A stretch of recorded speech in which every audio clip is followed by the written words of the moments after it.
అందరికీ praise the lord. ఈరోజు దేవుడు మనకు అనుగ్రహించినటువంటి వాక్య భాగము ద్వితీయోపదేశకాండము 28వ అధ్యాయము 4వ వచనము.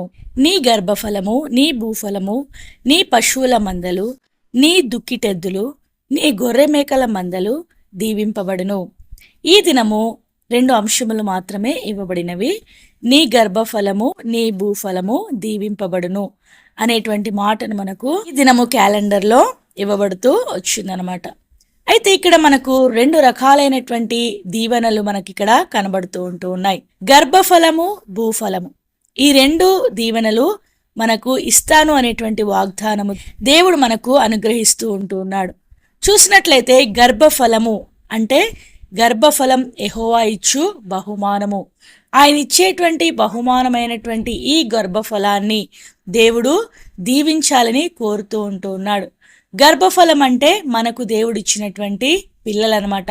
కుమారులైతేనేమి, కుమార్తెలైతేనేమి, మనకు దేవుడు ఎవరినైతే అనుగ్రహిస్తూ వచ్చాడో, ఎవరైతే మన గర్భం నుండి ఫలముగా బయటికి తీసుకుని రాబడ్డారో వారు మన యొక్క గర్భఫలం అనమాట, పిల్లలనమాట. మన పిల్లల్ని దేవుడు దీవిస్తాను అనేటువంటి విషయాన్ని తెలియజేస్తూ ఉంటున్నాడు. తర్వాత భూఫలము అంటే మనము వేసేటువంటి పంట కావచ్చు. రైతులైతే ఈ యొక్క పంటలు పండిస్తారు, లేకపోతే మామూలుగా ఉద్యోగాలు చేసేవారు, లేకపోతే చేతి పనులు చేసేటువంటి వారు, లేకపోతే కూలీ పని చేసేటువంటి వారు, వారు ఏ వృత్తి చేసినప్పటికీ కూడా వాటిని దేవుడు ఏం చేస్తాడంటే దీవిస్తాడు అనేటువంటి విషయాన్ని దేవుడు మనకు తెలియజేస్తూ ఉన్నాడనమాట.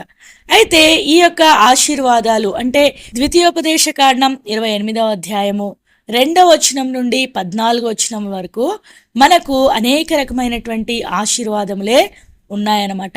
మనము మొన్నటి దినమున కూడా ఇదే అధ్యాయము 28వ అధ్యాయము 8వ వచనంలో నీ దేవుడైన యెహోవా నీకు ఇచ్చుచున్న దేశంలో ఆయన నిన్ను ఆశీర్వదించును అనేటువంటి మాటను మనము చూస్తూ వచ్చాం. ఇందులో రాయబడినటువంటి దీవెనలన్నీ మనము స్వతంత్రించుకోవాలంటే వీటికన్నిటికీ మూలము మొట్టమొదటి వచనమని ఆ దినమున మనము చూస్తూ వచ్చాం. ఆ మాటలో ఏం రాయబడి ఉన్నదంటే ద్వితీయోపదేశకాండం 28వ అధ్యాయము 1వ వచనాన్ని మనం చూస్తే, నీవు నీ దేవుడైన యెహోవా మాట శ్రద్ధగా విని. ఇక్కడ మనకు 2 ప్రాముఖ్యమైనటువంటి ఆజ్ఞలు లేకపోతే షరతుల్లాగా ఇవ్వబడుతూ వచ్చాయి. ఇవి మన జీవితంలో మనం చేసినట్లయితే ఖచ్చితంగా కింద ఇవ్వబడినటువంటి ఆశీర్వాదాలను మనము స్వతంత్రించుకుంటాము అనేటువంటి విషయాన్ని దేవుడు తెలియజేస్తూ వచ్చాడు. మొట్టమొదటిగా దేవుడైనటువంటి యెహోవా మాట మనము శ్రద్ధగా వినాలి. అశ్రద్ధ అనేది మన జీవితంలో ఉండకూడదని, శ్రద్ధ మన జీవితంలో కలిగి దేవుని యొక్క మాటను వినేటువంటి విషయంలో ఎంతో ఆసక్తిని కనుపరుస్తూ మనము వినాలి అనేటువంటి విషయాన్ని దేవుడు ఆ దినమున తెలియజేస్తూ వచ్చాడు. 2వ తలంపుగా దేవుడు మనకు అనుగ్రహించేటువంటి, మనకు ఆజ్ఞాపించినటువంటి ఆయన ఆజ్ఞలన్నీ కూడా మనము అనుసరించి నడుచుకోవాలి అనేటువంటి విషయాన్ని 2వదిగా దేవుడు మనకు తెలియజేస్తూ వచ్చాడు. ఈ 2 మన జీవితంలో కలిగినట్లయితే తప్పకుండా దేవుడు మన యొక్క భూఫలమును, మన యొక్క గర్భఫలమును ఆశీర్వదించేటువంటి వాడుగా ఉంటాడనమాట. మనము దేవుని యొక్క వాక్యంలో ఒక మాటను చూస్తాం. కీర్తనలో 128వ అధ్యాయంలో నీ పిల్లలు ఒలీవ మొక్కల వలె నీ బల్ల చుట్టూ ఉంటారు అనేటువంటి విషయాన్ని కూడా అక్కడ మనము చూస్తామన్నమాట. అంటే మన పిల్లలు మన చుట్టూ ఒలీవ మొక్కల వలె మన కళ్ళెదురుగా వారు ఎదుగుతూ ఉంటే మనకెంతో సంతోషంగా ఉంటుందన్నమాట. బల్ల చుట్టూ అనేది దేన్ని చూపిస్తుందంటే వాస్తవానికి మనము బల్ల దగ్గర ఏం చేస్తామంటే భోజనం చేస్తాం. అంటే డైనింగ్ టేబుల్ అనేది మనము వినే ఉంటాం. డైనింగ్ టేబుల్ కలిగినటువంటి వారు ఆ యొక్క చుట్టూ చైర్లు వేసుకొని కుటుంబ సమేతంగా ఫ్యామిలీగా కూర్చొని భోజనం చేయటం చూస్తాం. తర్వాత ఒకవేళ టేబుల్ లేనటువంటి వారు కిందైనా కూర్చొని అన్ని దగ్గర పెట్టేసుకొని చుట్టూ కూర్చొని వడ్డించుకుంటూ మనం భోజనం చేయటం మనమందరము ఎరుగుదమన్నమాట. అయితే ఈ యొక్క బల్ల చుట్టూ ఒలీవ మొక్కల అనుభవం ఏంటి అనేది మనం చూసినట్లయితే ఈ యొక్క దీవెనకు అర్థం ఏంటంటే భౌతిక సంబంధంగా తర్వాత ఆత్మ సంబంధమైనటువంటి ఆహారాన్ని దేవుడు మన పిల్లలకి ఇచ్చి మన ముందు వారిని ఎదిగేటట్లుగా వారు ఎదుగుతూ ఉన్నప్పుడు మనం వారి ఎదుగుదలను బట్టి సంతోషించేటువంటి ఆ యొక్క అనుభవంలో మనల్ని ఉంచుతాను అనేటువంటి విషయాన్ని దేవుడు మనకు తెలియజేస్తూ ఉన్నాడు. బల్ల మనము భుజించేటువంటి ఆహారానికి సాదృశ్యంగా ఉన్నదనమాట. అంటే బల్ల యొద్ద మనము భోజనం చేస్తాం. ఏ భోజనం చేస్తామంటే శరీర సంబంధమైనటువంటి భోజనాన్ని కలిగి ఉంటాం. అదే బల్ల చుట్టూ అంటే కుటుంబ ప్రార్థనను కూడా మనము కలిగి ఉంటాం కదా. కుటుంబ ప్రార్థన చేసుకునేటప్పుడు కూడా మనము చుట్టూ కూర్చొని వాక్యం చదువుకొని పాట పాడుకొని కొన్ని మాటలను ధ్యానించుకొని మనము ఈ యొక్క దినమును ముగించుకునేటువంటి వారంగా ఉంటాం. అంటే ఆత్మ సంబంధమైనటువంటి దీవెనలు, శరీర సంబంధమైనటువంటి దీవెనలు, వాక్యంతో దేవుడు నిన్ను నీ పిల్లలని పోషిస్తాను, వారు ఒలివ మొక్కల వలె ఎదుగుతారు. ఒలివ మొక్క దేనికి సాదృశ్యం అంటే ఒలివ మొక్క దేవుని మానవులను సన్మానించడానికి ఉపయోగించేటువంటి తైలాన్ని ఇచ్చేటువంటి మొక్కగా మనము చూస్తామన్నమాట. అంటే దేవుణ్ణి మానవులను సన్మానించేటువంటి అనుభవంలో నీ పిల్లలను దేవుడు ఉంచుతాను అనేటువంటి విషయాన్ని దేవుడు మనకు తెలియజేస్తూ ఉన్నాడు. అదే దేవుడు నీకు ఇవ్వబోయేటువంటి గర్భఫలము యొక్క దీవెన అనమాట. నీ పిల్లల్ని అలాగునా ఉంచడానికి దేవుడు ఇష్టపడుతూ ఉన్నాడు. ఎప్పుడంటే నీవు ఈ రెండిటిని నీ యొక్క జీవితంలో కలిగి ఉన్నప్పుడు, దేవుని యొక్క మాటను శ్రద్ధగా వినేటువంటి అనుభవంలో, దేవుడు మాట్లాడుతూ ఉన్నా కూడా వినుటకు చెవి గలవాడు వినుగాక అనేటువంటి మాటను మనం చూస్తాం కదా. అంటే ఆ యొక్క మాటకు అర్థం ఏంటంటే చెవులు లేవని కాదు, కానీ మనం వినటానికి ఇష్టం లేనటువంటి చెవులు కలిగినటువంటి వారంగా ఉంటాం. దేవుని యొక్క వాక్యం అంటానే దాన్ని ఏం చేస్తుంటాం అంటే పక్కకు తోసేస్తూ ఉంటాం. ఉదాహరణకు మనము ఎక్కువగా ఈ మధ్య సోషల్ మీడియాకు అడిక్ట్ అయిపోయాం. అంటే మొబైల్ని ఎక్కువగా చూస్తూ ఉంటాం. మొబైల్ని ఇలా స్క్రోల్ చేస్తూ ఉన్నప్పుడు దేవుని యొక్క వాక్యం వచ్చినప్పుడు వెంటనే దాన్ని పక్కకు తీసేసేటువంటి వారంగా ఉంటాం. మిగతా వాటిని మాత్రం అందులో ఏముందో చూద్దామని వినేటువంటి వారంగా ఉంటాం. వాస్తవానికి మనకి జీవితాల్లో ఇదే జరుగుతుంది. ఈ దినాల్లో దేవుని యొక్క వాక్యాన్ని వినటానికి ఎవరు శ్రద్ధ చూపించటం లేదు. అంతా మాకు తెలుసులే, అంతా తెలిసిన వాక్యమే కదా, చిన్నప్పటి నుంచి విన్న వాక్యమే కదా అని దాన్ని చిన్నగా అలా పక్కకు తీసేసేటువంటి వారంగా ఉన్నాం. అయితే అలాంటి జీవితం నుండి నీవు నేను మారాలని, దేవుని యొక్క వాక్యాన్ని వినటానికి ఇష్టపడాలని, దేవుని యొక్క వాక్యం నీతో నాతో ఏం మాట్లాడుతుందో అని ఆతృతగా కనిపెట్టేటువంటి వారంగా ఉండాలని దేవుడు మనకి ఈ దినమున తెలియజేస్తూ ఉన్నాడు. అలాగున నీ ఉన్నప్పుడు నీ పిల్లలు దేవునికి మానవునికి సన్మానానికి ఉపయోగించేటువంటి తైలాన్ని ఇచ్చేటువంటి ఆ యొక్క ఒలివ మొక్కల వలె చిన్న చిన్నగా ఎదిగేటువంటి అనుభవంలో దేవుడు ఉంచుతాననేటువంటి విషయాన్ని తెలియజేస్తూ ఉన్నాడు. వాస్తవానికి మన పిల్లలు మరుగుజ్జుల్లాగా ఏ ఎదుగు బొదుగు లేకుండా ఉంటే మనం ఏమాత్రము సంతోషాన్ని కలిగి ఉండలేము. మనము పిల్లలకి భోజనాన్ని ఇస్తాం.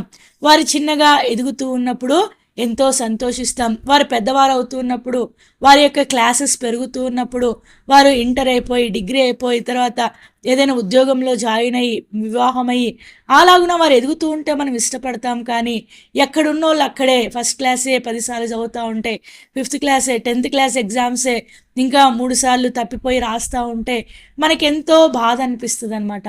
ఈ యొక్క భౌతిక సంబంధమైనటువంటి ఆనందాన్ని ఇచ్చేటువంటి ఎదుగుదల ఆలగురునే ఆత్మీయ జీవితంలో కూడా మన పిల్లలు దేవుని మందిరంలో రక్షణ మారు మనసును పొంది దేవుని పరిచర్య చేస్తూ వాక్యంలో ప్రార్థనలో ఎదుగుతూ బోధించేటువంటి వారుగా అనేక తలాంతులు కలిగినటువంటి వారుగా దేవుని పని కొరకు ఉపయోగపడుతూ ఉంటే ఆత్మ సంబంధమైనటువంటి దీవెన అనమాట. ఇలాంటి 2 రకాలైనటువంటి దీవెనలు నీ బల్ల చుట్టూ నీ పిల్లల్ని ఉంచి ఎదుగునట్లుగా దేవుడు చేస్తాడు. దీవించేటట్లుగా అలాంటి దీవెనను నీ పిల్లలకు దేవుడు ఇస్తాడు అనేటువంటి విషయాన్ని దేవుడు తెలియజేస్తూ ఉన్నాడు. ఎప్పుడైతే నీవు దేవుని యొక్క మాటలు శ్రద్ధగా వింటావో, దేవుడు నీకేదైతే ఆజ్ఞాపించాడో, అందరికీ ఆజ్ఞాపించినటువంటి ఆజ్ఞ గురించి ఇక్కడ మాట్లాడటం లేదు, నీకు ఆజ్ఞాపించినటువంటి ఆజ్ఞను అనమాట. దేవుడు నీ జీవితంలో నీ యొక్క స్వంతంగా నీవు ప్రార్థిస్తూ ఉన్నప్పుడు, నీ యొక్క వాక్యం చదువుతూ ఉన్నప్పుడు, మౌన ధ్యాన సమయం కలిగి ఉన్నప్పుడు, వ్యక్తిగతంగా నీవు ప్రభువుతో సంభాషిస్తూ ఉన్నప్పుడు దేవుడు నీతో ఏదైతే బయలుపరుస్తాడో, దేవుడు నీతో ఏదైతే మాట్లాడుతూ ఉంటాడో, ఏ ఆజ్ఞ నీకు ఇస్తాడో ఆ యొక్క ఆజ్ఞను నీవు నెరవేర్చి దాని ప్రకారం నీవు నడుచుకున్నట్లయితే తప్పకుండా దేవుడు నీ పిల్లలను ఆశీర్వదిస్తాడు, నీ పిల్లలను దీవిస్తాడు, నీ యొక్క గర్భఫలాన్ని దేవుడు దీవించేటువంటి వాడుగా ఉంటాడు. తర్వాత మనం చూసినట్లయితే భూఫలము. భూఫలం అంటే మనము పంటలు వేసుకుంటాం. పంటలో మనకి ఏ లాభం రాకుండా అంతా నష్టం వస్తూ ఉంటే ఏమైనా సంతోషం ఉంటుందా? ఏం సంతోషం ఉండదు. చాలామంది రైతులను మనం చూస్తాం, వారి జీవితాల్లో అప్పు తెచ్చుకొని పెట్టుబడి పెట్టుకొని వారు పొలం వేస్తారనమాట. దానికి తగినంతగా వారికి లాభం రాకపోతే చాలామంది ఆత్మహత్యలు చేసుకునేటువంటి వారిని కూడా మనము రైతులను చూస్తూ ఉన్నాం. అయితే నీ యొక్క పాడి పంటను దేవుడు దీవించాలంటే, నీ యొక్క భూఫలం అంటే నీవు వేసినటువంటి పంట ఎదగాలంటే నీవెన్నైనా నీళ్లు పోయొచ్చు, ఎన్నైనా మందులు వేయచ్చు, ఎంత శ్రద్ధ అయినా తీసుకోవచ్చు, ఎంత కాపలా అయినా నీవు కాస్తూ ఉండవచ్చు. దేవుని అనుగ్రహం లేకపోతే, దేవుడు దీవింపకపోతే అవి ఏమాత్రము ఫలించేవిగా ఉండవన్నమాట. నీవు దేవుని యొక్క ఆజ్ఞలను అనుసరిస్తూ దేవుని యొక్క మాట వింటూ వీటి ప్రకారం నీవు నడిచినట్లయితే తప్పకుండా దేవుడు నీ యొక్క పొలాన్ని, నీ వేసినటువంటి పంటను దేవుడు దీవించేటువంటి వాడుగా ఉన్నాడనమాట. నీవు ఏ పంట వేసినా కూడా నీవు నూరంతల ఫలాన్ని పొందేటువంటి వాడుగా ఉంటావు. ఇస్సాకు తన యొక్క జీవితంలో అలాగున దేవుని యొక్క ఆజ్ఞలను అనుసరించి నడిచాడు గనుక, దేవుని యొక్క మాటను శ్రద్ధగా విన్నాడు గనుక ఆది కాండములో మనము ఆ యొక్క మాటను చూస్తాం.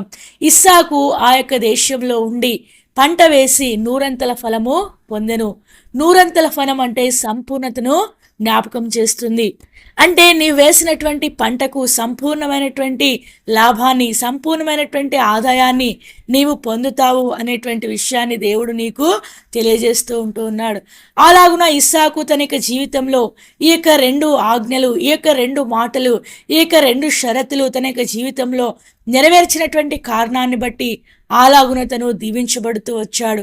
నీ జీవితంలో, నా జీవితంలో నీ వేసినటువంటి పంట, నీ యొక్క చేతి పని, నీ యొక్క ఉద్యోగం కావచ్చు, ఏదైనా కూడా నీవు ఆశీర్వదింపబడాలంటే, నీవు దీవింపబడాలంటే, రాబడిలో నీకు ఆశీర్వాదం, దీవెన కలిగి ఉండాలంటే ఈ 2 నీ జీవితంలో కలిగి ఉండాలి. అలాగున దేవుని యొక్క మాటను మనము శ్రద్ధగా వినటానికి ఇష్టపడి దేవుడు చెప్పేటువంటి ఆజ్ఞను తప్పకుండా అనుసరించి నడవటానికి మనం ఖచ్చితంగా ఇష్టపడినప్పుడు తప్పకుండా నీ యొక్క కుమారులను, కుమార్తెలను దేవుడు దీవిస్తాడు. నీ యొక్క చేతి పనిని, నీ వేసేటువంటి పంటను దేవుడు దీవించేటువంటి వాడుగా ఉంటాడు. ఈలాగున ఈ 2 ఆజ్ఞలను మన జీవితంలో నెరవేర్చినటువంటి వారమై ఈ 2 రకాలైనటువంటి దీవెనలను దేవుడు మనకు అనుగ్రహించేటువంటి విధంగా మన యొక్క జీవితాలను మనము కట్టుకుందుముగాక. అలాగున మనము ఉండటానికి దేవుడు మనకందరికీ సహాయము చేయునుగాక. మరొకసారి మనకిచ్చినటువంటి వాక్య భాగమును చదువుకొని ముగించుకుందాం. ద్వితీయోపదేశకాండము 28వ అధ్యాయము 4వ వచనము. నీ గర్భఫలము, నీ భూఫలము దీవింపబడును. దేవుడి కొన్ని మాటలు దీవించి ఆశీర్వదించునుగాక. ఆమెన్.